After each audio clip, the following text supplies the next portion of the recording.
Oh, I have to turn this off now.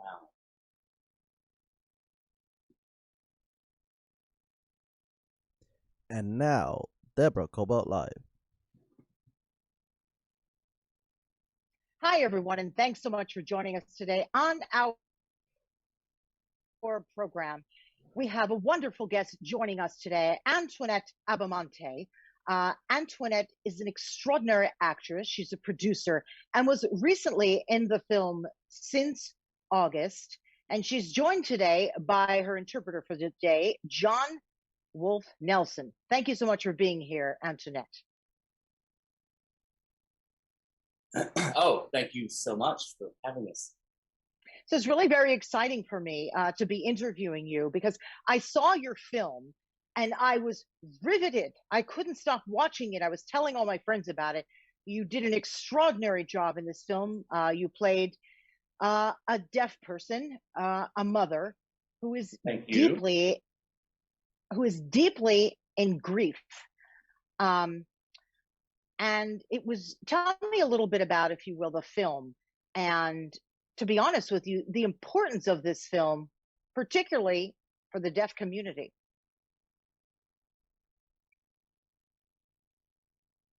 Oh, okay. So,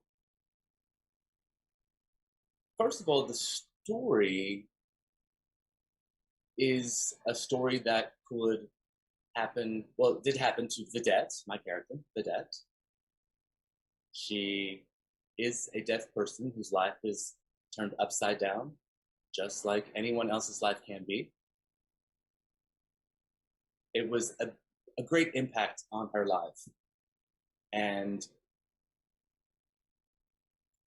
when the hearing community sees the deaf community, it helps them to understand that we have the same stories, the similar traumas.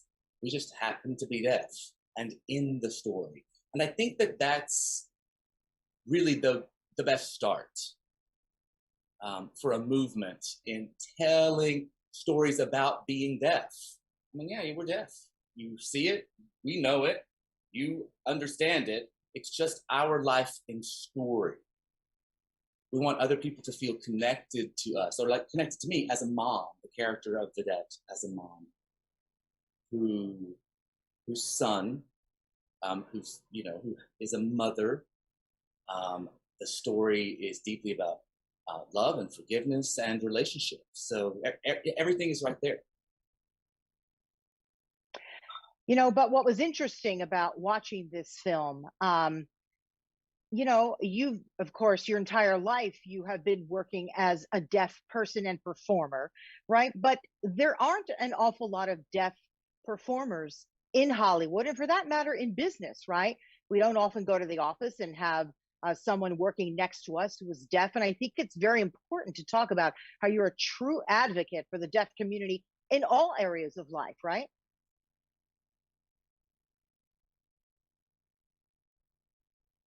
Yes, that's right. My first experience when I was very young in New York, I worked at Chemical Bank. And I worked there as a data entry clerk. After being there a few months, my supervisor came to me. I mean, it was unexpected. I was unaware of what could have happened. I was like, oh my God, am I in trouble? Oh. And I was called to a private meeting. And I was informed that he wanted to promote me to a supervisory position, to supervise the 8 employees around me who were not deaf. Gave me the opportunity to lead the entire department. And that is where it struck me that I want to see stories more like that in movies, right? We can succeed. We can be leaders. We can be a part of the community, whether we're deaf or hearing. It doesn't really matter. The point is story. So I feel it's important to show more deaf characters included in mainstream films for people to see them and to show our stories, to get them out there, and to make an impact on others' lives as well. And that deaf people can do it just as well as anyone else. And that is what I advocate for. we can do it just like you can. I love what you said, quote, being deaf is not a disability. It's simply a different language and culture. And this is a time to practice inclusion, right? It's a different language, people. That's it. It's a different language. Right. It is.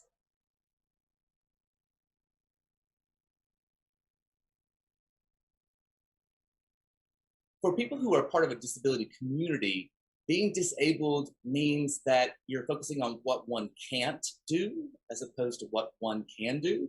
And we can get together and share our brilliance, our intelligence, our heart, our stories to great surprise, learning from each other. Anything is possible. Just in doing this interview, Antoinette, I've learned an awful lot about you. And I'm interested now in pushing out stories about the deaf community because of that. Oh, thank you. Thank you. Yeah, I really, I do want to be there to show, you know, my hard work for all the years that I have succeeded, for the years I've bawled my eyes out, where I've, you know, crawled to my next opportunity, where I had breathed and had pain, but I would never allow that to defeat me. I get up and I brush myself off every time, and I keep going and do it again and again and again. That's the story right there.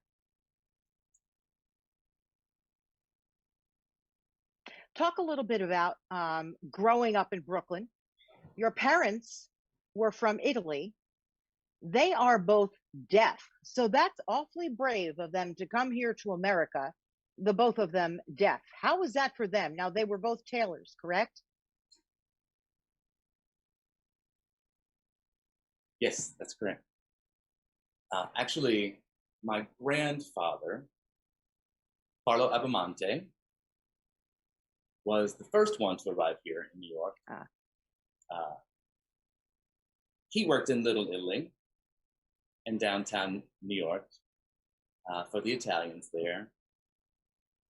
And he also was a tailor. And he saved enough money to buy a house. So on my father's side of the family, when my father was 9, my grandfather bought that house and sent a telegram back to them saying so. We have a home. And my father and his siblings, my father at age 9, sailed to the United States. It was an 8-day trip.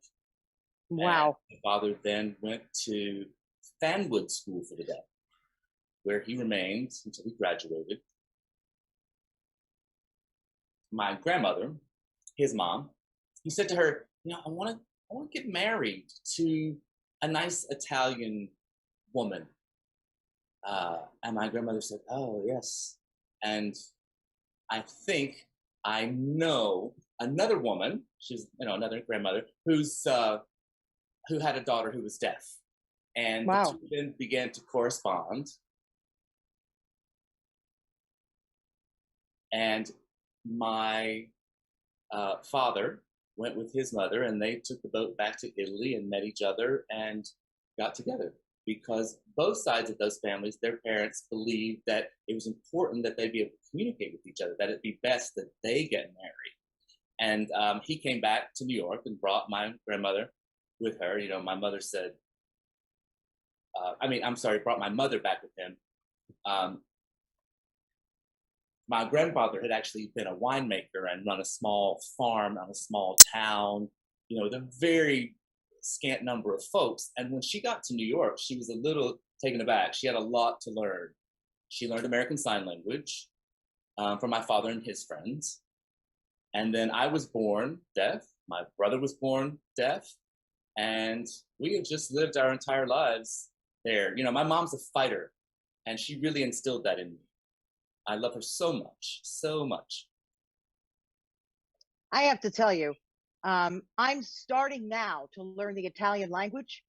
And I would imagine it's got to be a little difficult to learn Italian Sign Language and English Sign Language, right? Or no, is it just as difficult as learning language as I speak it?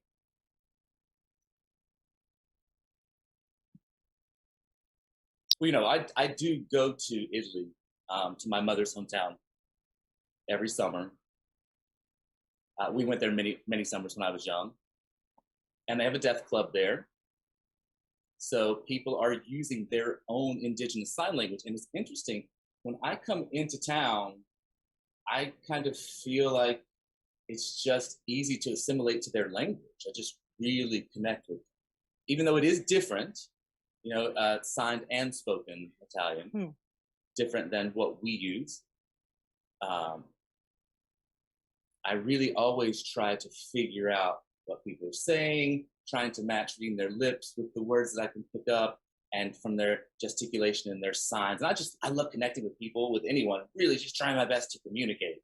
And what's cool about being there in Italy is that everybody's talking with their hands anyway, you know, like over here, there, and it's like, so yeah, it's easy to pick up. It's just very That is so true. that is so true. Half the time we're like this anyway. It's like, oh, I understand perfectly well. Right.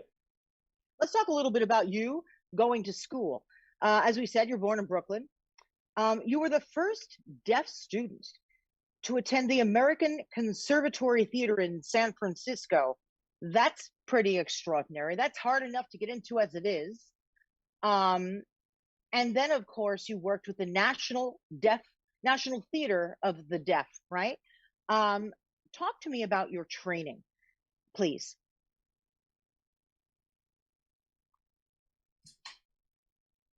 Oh gosh, I have taken many classes. ACT, the American Conservatory Theater, was Shakespeare training for me. I felt it was very important. I do feel that it's very important that any actor should take classes in Shakespeare.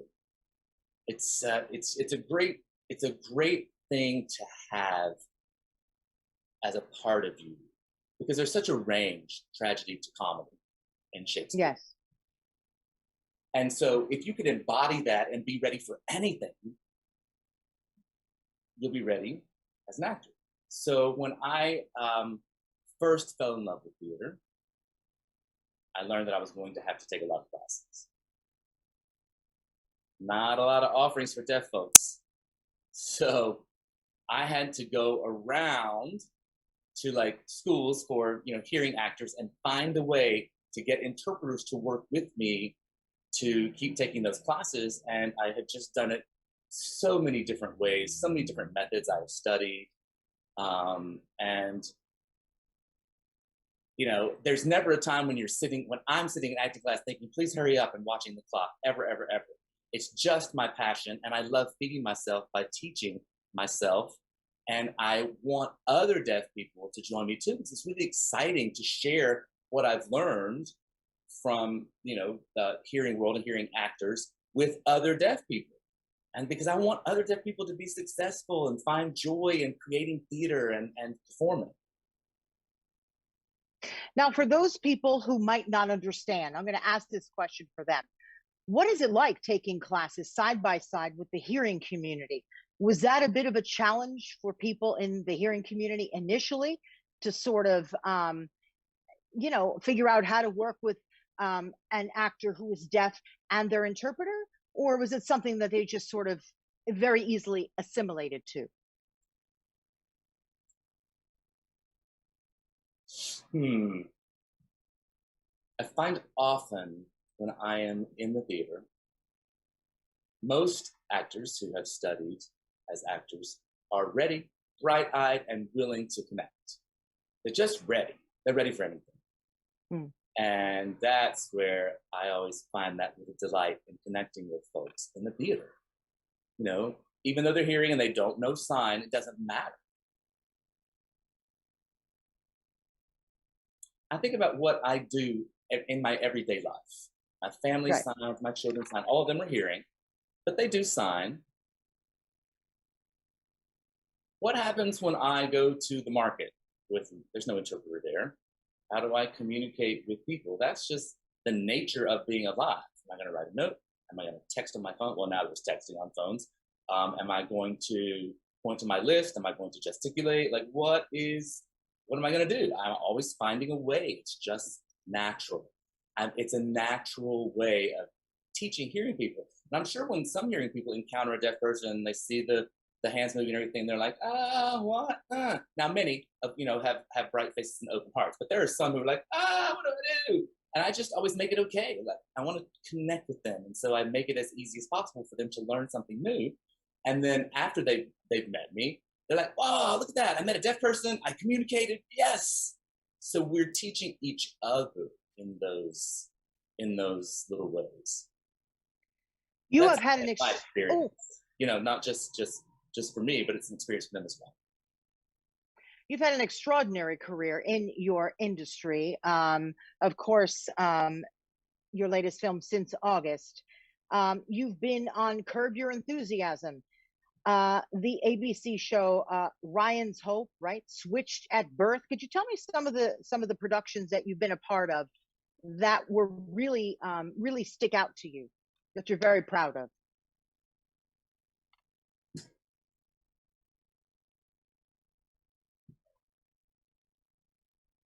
Oh gosh, all of them. I enjoy being in anything theatrical. Yeah. I telling the story. I think the most exciting was what. Oh, Since August. Since the movie Since August, it being out now, it's big in other countries, big in film festivals. We're being selected at the top. I mean, I can't really share details until they have made their announcements. But I promise I will follow up and share that with you when it comes. But my great excitement is that it's just being so well received in other countries. Also, I'm working on a new film.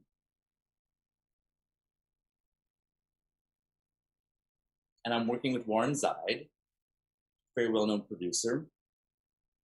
He's produced many movies in the past. And he is a great revenue returner. Over $2 billion in box office tickets he has brought in. Wow. So my company decided to partner to bring him on board. And he's showing us how to use those winning methods. And I, trust him. He's a great guy. And we're really excited that we're writing something for deaf people to be the leads in. And we're working together with his writers, Dwayne Alexander Smith, who's a writer, working together with him. And he was a little bit like, so I work with deaf people, what do I do? And I'm like, don't worry about it. We'll text each other. We'll use video relay. We'll talk to each other on Zoom with an interpreter like we're doing now. We will work together and you will be learning. And we've met live a couple of times. So, you can see what it's like to be with a deaf person in real time. Because I want him to write really strong characters for deaf people. And if it's an interesting script, we'll be raising funds for that in about the next 3 months. So I'm really excited, very, very excited about working with both of those guys. I'm very excited about it too. I think it's just a great genre for people to really get excited about and learn more about and invest in. I think it's important that we have people investing in it. Now, you were saying earlier in our conversation, your company. Can you tell me more about your company, the name of the company, and what do you do? Oh, sure. Yeah. It's Mermaid Signature Production. MSP. And we believe, my company, it's not mine, it is everyone who works there with me, our company, and my husband, we believe that it's best to work together to tell a story through film, to get stories out. Stories for young children who maybe live in other countries, who see a film with deaf characters being successful and being leads and thinking, I can do that. I want to do that. I want to be a doctor, or I want to be, the executive of a whatever kind of company. It gives them the idea that they have these opportunities through witnessing our stories. So that's one of my goals. Really, it's just the only way to get to folks is to share the story. Technology is just so far advanced and out there all around the world. We have the conduit to get the story out.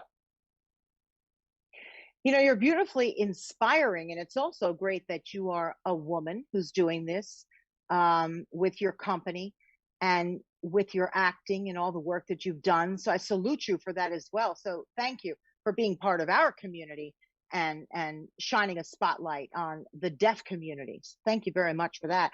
Now, you mentioned your husband. You have 4 children, 2 from a previous marriage and 2 from this marriage. Your children, you mentioned to me, they sort of help you, right? They're interested in all that you're doing, right, to help be an advocate for the deaf community, and they hear, you said. Yes, they're hearing. My husband Scott was married before. He had 2 sons, Austin and Brock. And the first time I met them, they were 5 and 3 years old.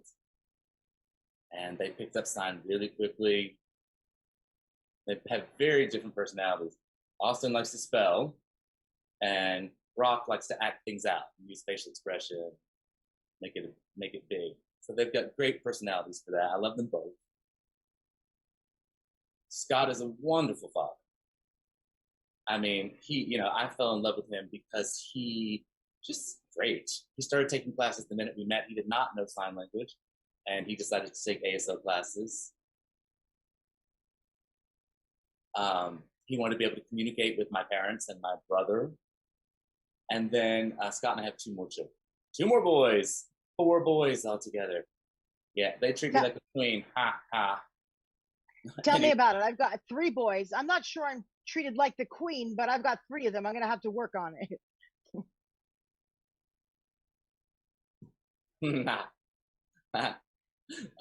Dylan is 20 years old. And is it Jared? Oh, Jaden. And Jaden, my other son, is 16. And they're both quite facile signers. They have excellent receptive skills.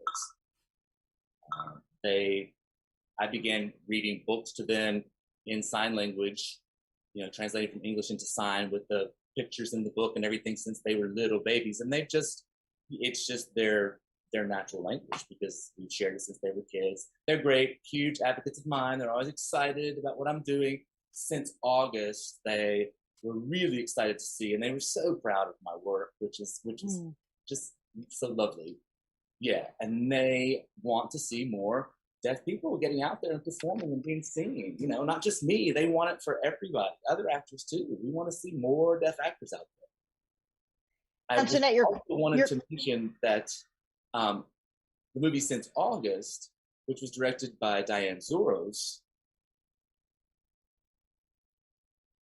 she's just the best and such a special person. She's hearing. She had never met a deaf person before, and she wanted to write this story with a deaf role. And so she auditioned a number of deaf people, and when we met, she felt like I really just connected to this story. They have a very open mind and open heart in other countries about how to work together with people. Instead of that, I know everything, you're on my production. It's not like that. We didn't have that kind of attitude. It's a very open, very collaborative relationship. I would explain things to her about deaf people, and she picks it up quickly. And she taught me things too, about film. And she showed me a lot of things that were really exciting to me. So working with Diane was fantastic, and she really is one of my best friends now. It's primarily we'll be working together again a lot. It's primarily a female team, right, on that film, correct? Yes. Yep. All female. Yes, actually, and all from other countries as well. I think that that helps. It's easier for us to work together because we all have an open mind. It doesn't matter how we get there, it's sharing the passion and connection along the way. That helps a lot. Just a really wonderful, wonderful team, wonderful group of women to work with. I will just never forget that experience. Even my acting partner, Sabrina, She was I mean, just amazing. Amazing. Sabrina was extraordinary in this film as well. I'm sorry I interrupted you, but she was extraordinary as well. Oh my goodness. People, you've got to see this film. It's so terrific. Oh, Yes, yes, yes. I want to very briefly mention, if you don't mind, what you did with the LA Science Museum, right? To add, if you will, closed caption. You know, we've got subtitles on so many films. Why not the subtitles? Can you very briefly talk to me about that? So now, if we were to go to the LA Science Museum, there would be subtitles, correct, or closed captioning on many of the films there because of what you did, right? Yes, yes. Uh, the films were open captioned because it's on. There are large screens. When it's a Okay. large screen, it's called open caption. When it's on a television screen or a small screen, it's called closed caption. That's not the point, though. Wait a minute. What am I saying? Okay, my son Dylan, when he was 6, 5 or 6, when we moved here, I took them out. Lots of museum trips again and again and again and again. Dylan loved fish and animals, and he wanted to become a marine biologist. That's what he's studying to do now. And we would sit and watch the films there. There was a film about bugs. So I sat next to him, ready to watch the film. It came on, no captions. So I sat there enjoying being with my kid and watching. He looked at it and turned to me when there were two bugs together. I just I didn't know what it was. I was just watching. He went, Mom, you know what that is? They're mating. And I went, what? So I, I, I didn't have any idea what was happening. And that's where I thought, okay, this really struck me and resonated deeply as a mother. And I want to be the one to teach my kid what things mean because I missed what the context was. Yeah, but I was very proud of him for knowing what it meant and being able to spell mating to me. But that was when I said, all right, I need to talk to these people. Place to call. They wouldn't listen to me. They said, no, we can't do that. And they hung up on me. And so I looked and looked and looked and looked for a lawyer. Yeah, I looked and finally found a lawyer, pro bono, who wanted to take the case and said, yes, yes, yes, we can win this. I explained what happened. We both rolled our sleeves up. We successfully sued the LA Science Museum. I don't like to have to sue people, but as a last resort, it's sometimes the only way to teach people a lesson when they don't listen is that they be reprimanded by the law to learn their lesson. Well, you taught them a lesson. Thank you. Yes, that's right. That's right. Antoinette, before I let you go, tell me how you're working with the Hollywood community and all communities really to open things up, open all fields up for deaf performers and all deaf people, if you would briefly.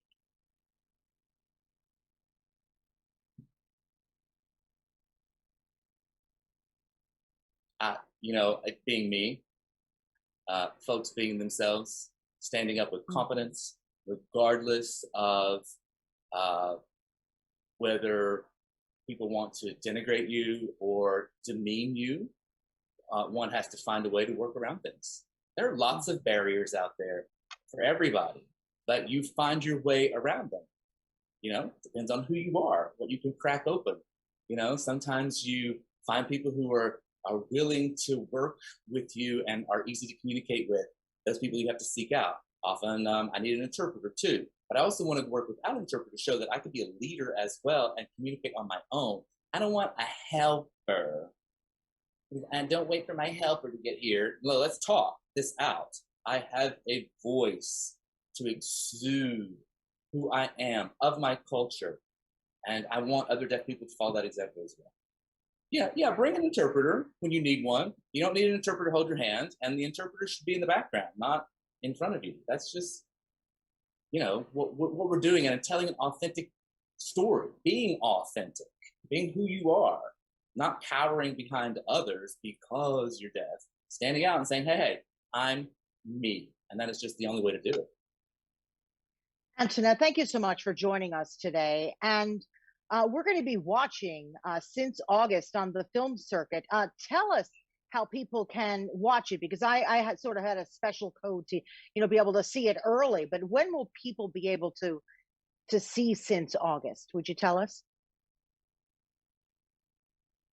I am waiting for the next big film festival to be announced, and then we will share the distribution information where it will be available. There will be screenings again, and we are in talks with 2 other American film festivals and now a foreign film festival. And when I know, I will let everyone know. We will too. We will too. Anything you'd like to add before I let you go?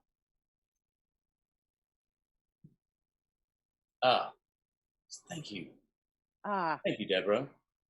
I'm so happy to meet you, and thank you for being open and welcoming me to make this impact, to broaden people's minds and hearts as well, just like you're doing. And I will never forget this opportunity. I won't either. When I was presented with this opportunity by our friend Stacy, I was thrilled because I want people to know more about the deaf community, and we're all just one big community. We speak in different languages, and that's okay. And in fact, that's a great thing. So I too am honored to have been able to meet you. I want to stay in touch and let us know what happens and how we can all watch Since August. And thank you very much for your interpreter, John, working with us today. It was my first interview doing this, and I think it went pretty well. So like I said, you taught me something too. So thank you so much.